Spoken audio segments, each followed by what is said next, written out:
le poste frontière arménio-turc pourrait être rebaptisé du nom de Talaat Pacha. Cette proposition, une offense manifeste à la mémoire historique des Arméniens, sera examinée par le Parlement turc. C'est le parti d'opposition Bon qui a mis en circulation le projet de loi proposant de renommer le point de passage d'Alican, situé à la frontière entre l'Arménie et la Turquie, du nom de Talaat Pacha. La justification du parti est la suivante.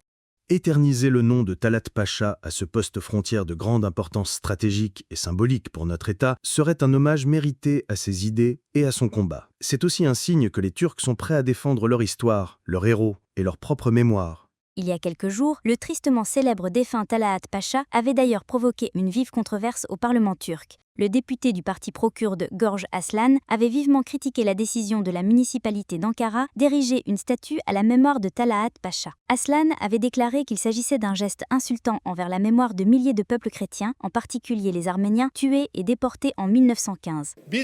Alors que nous attendons que les autorités turques se confrontent honnêtement à leur histoire, on inaugure dans l'espace public des statues et des stèles honorifiques pour les responsables du génocide. Il faudrait ériger un mémorial pour les Arméniens tués en 1915, mais au lieu de cela, vous érigez des statues pour ceux qui ont ordonné ces meurtres.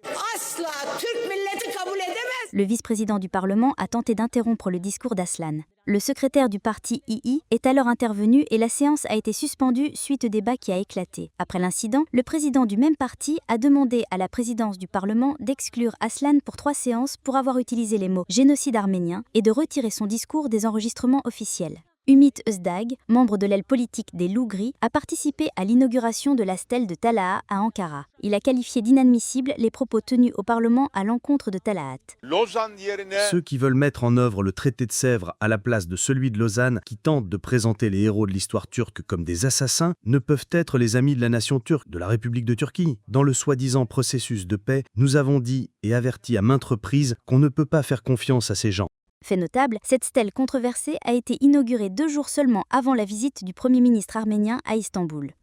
Lilith Muradian, Ripoen Media.